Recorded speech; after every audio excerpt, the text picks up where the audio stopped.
sama téléphone sa yoon nekku ci nu ma ko amee sa yoon nekku ci sama sañse sa yoon nekku ci dëgg sa yoon nekku ci sama junni bi sa yoon nekku ci fu mu juge sa yoon nekku ci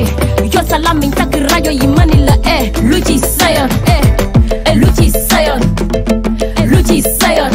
yor sa làmmiñ takk rajo yi mani la lu ci sa yoon ya fuñ la fekk yaa ngi tooge nit sa gémm na yarax ni karapit ñeme yàlla teg ci dëgër fii amoo daanu biir loo yëngu siiw xamatuma nu mu deme ni temps bi léegi dafa tëradi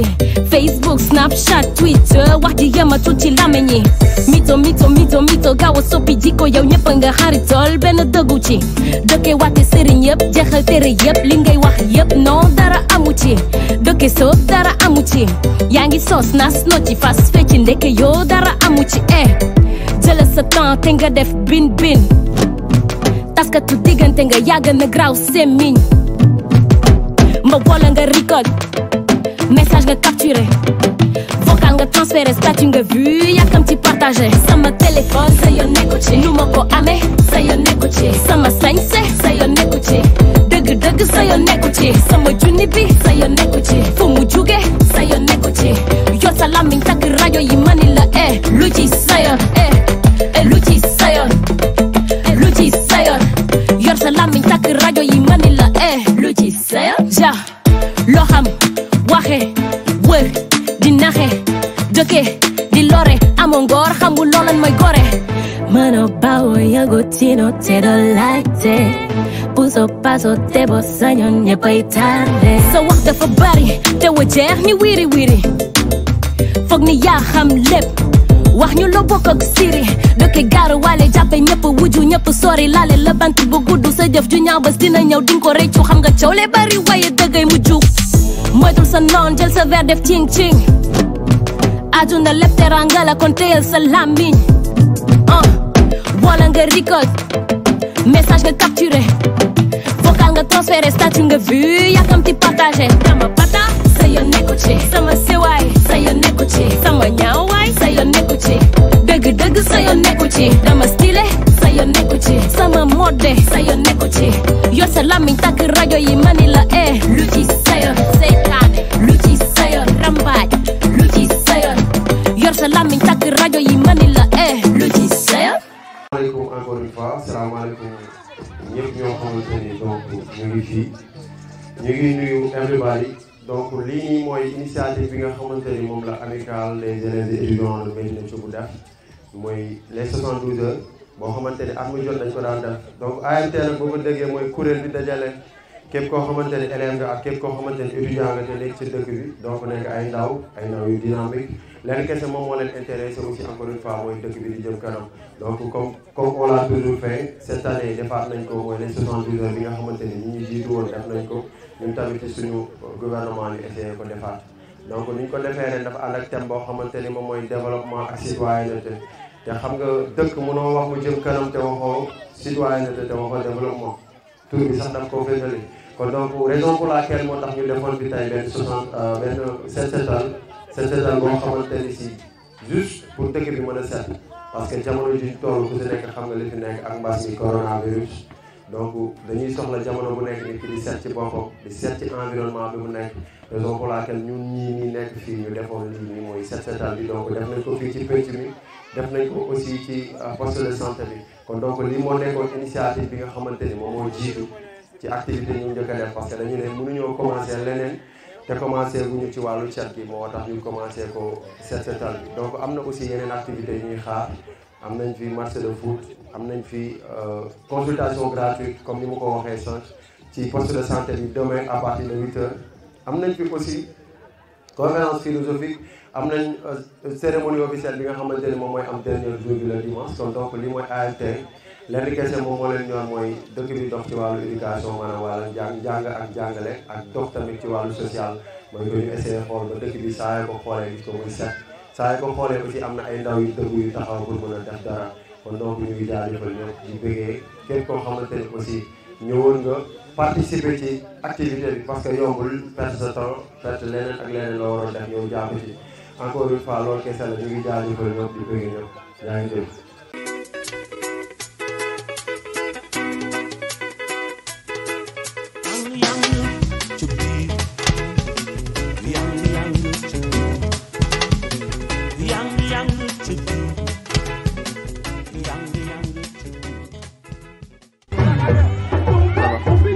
Assalamualaikum beneen yoon gars yi ñu ngi bëggee waat ñëpp everybody ñi nga xamante ne ñu ngi toog di ñaanal match bi rek sànq ba léegi donc comme ni ñu leen ko waxee woon sànq rek match bi ñu ngi ko tuddee monsieur Moustapha Dabo mi nga xamante ni moom mooy le premier président de l'amicale donc am na ko fi jot a yabal ki nga xamante ni moom mooy Moussa Sy moom sax jot na nekk encore une fois mos na nekk président wu amicale bi moom la ñuy jox kàddu gi incha allah su ko defee mu wax ci turu président bi nga xamante ni moom la tuddee bés bi Moussa Sy bismillah.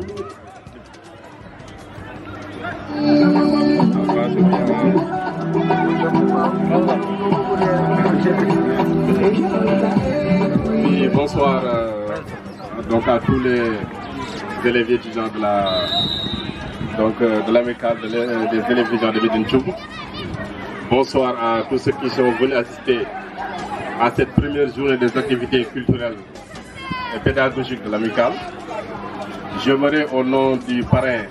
le premier président Moustapha Dabo, prononcer quelques mots d'encouragement, des mots aussi de reconnaissance pour le choix porté sur sa personne. Il faut vous dire que donc le parrain Moustapha Dabo est très content donc du fait que donc vous avez choisi donc cette soirée sa personne comme parrain et il vous encourage et ça n'a pas débuté depuis aujourd'hui, ça a débuté depuis longtemps cette reconnaissance et cette sympathie que l'amicale donc fait preuve, raison pour laquelle donc il m'a délégué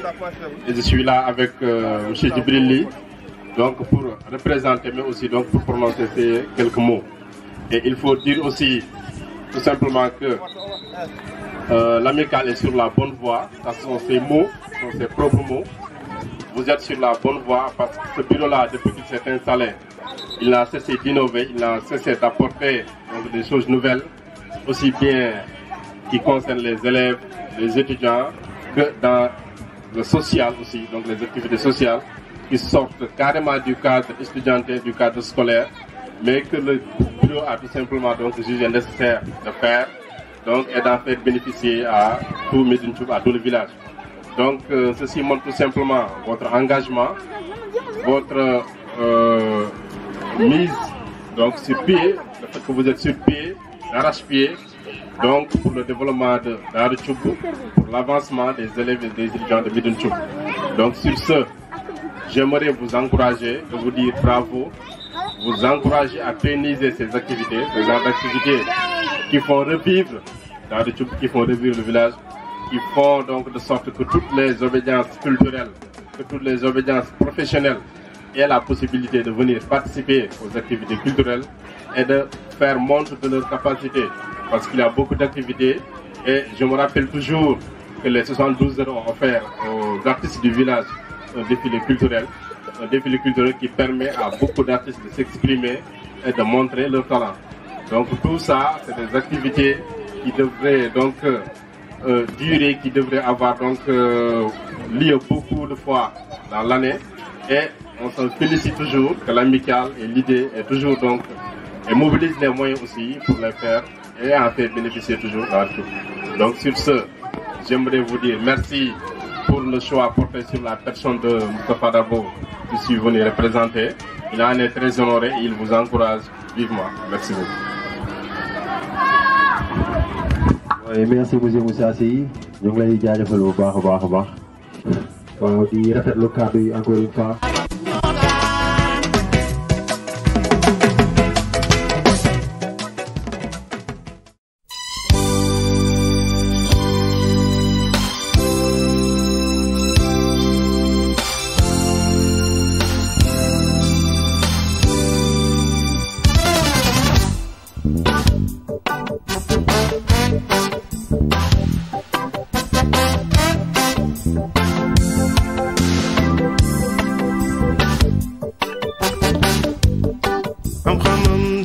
sakku ndimbal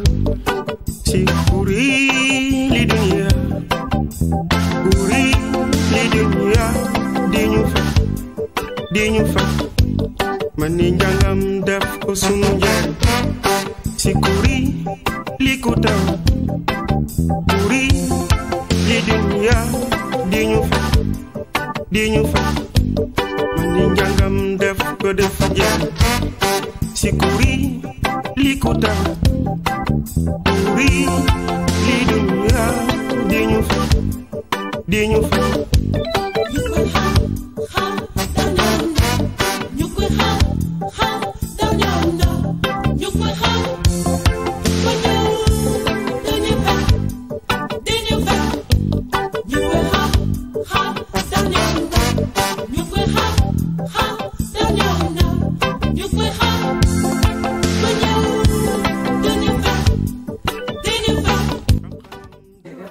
ñu ngi leen di nuyu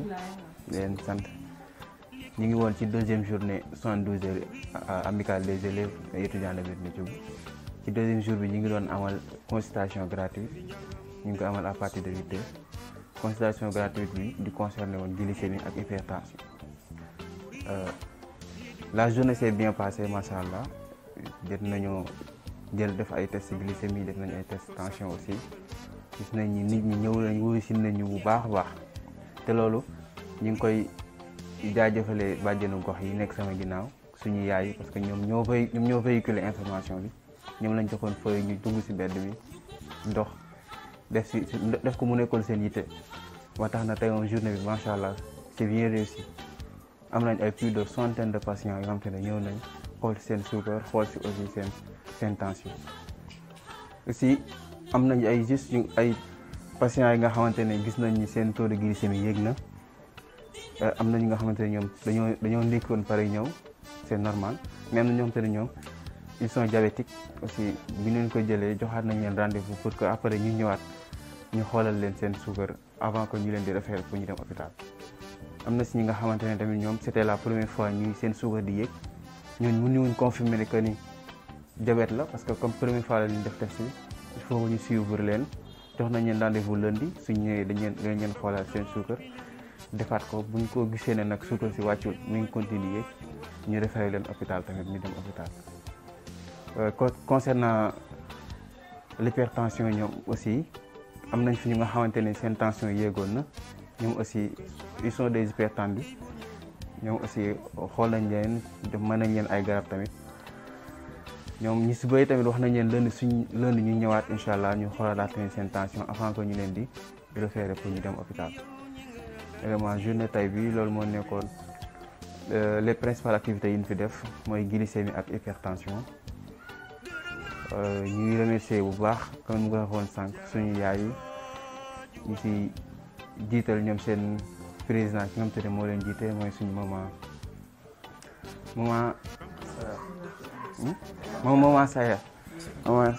Sagar Seck waaw moom mooy seen njiit ñu ngi koy remercier bu baax ñu ngi leen remercier ñoom ñëpp daal ndax vraiment jàpp nañ si ñu ngi remercier aussi madame Mbaye mi nga xam te ne moom moo nekk ICP poste de santé bi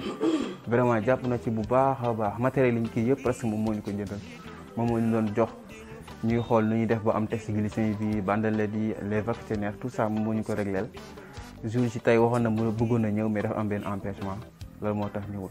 vraiment ñu ngi koy remercier di remercier tout le personnel du poste de santé Médina Thioub parce que ñoom aussi tôt le matin ñëw nañ jàpp nañ si ñoom aussi vraiment ñu ngi leen di remercier amuñu seen fay di remercier aussi suñu parents yi nga xamante ne ñëw nañ ñoom nangu nañoo ñëw joxe seen bopp wóoluñu ñun ñi seeni doom ndax te si dëkk bi lañ dëkk amical bi moo ñu formé ba ñu nekk élève dem ba nekk ay étudiant dem ba nekk fac médecine kon dañ koy sant yàlla suñu borom voilà di leen ñaanal ñu gudd fan ba fekkee suñu njëriñ ñoom ñëpp di ñaanal aussi amical bi mu jëm ci kanam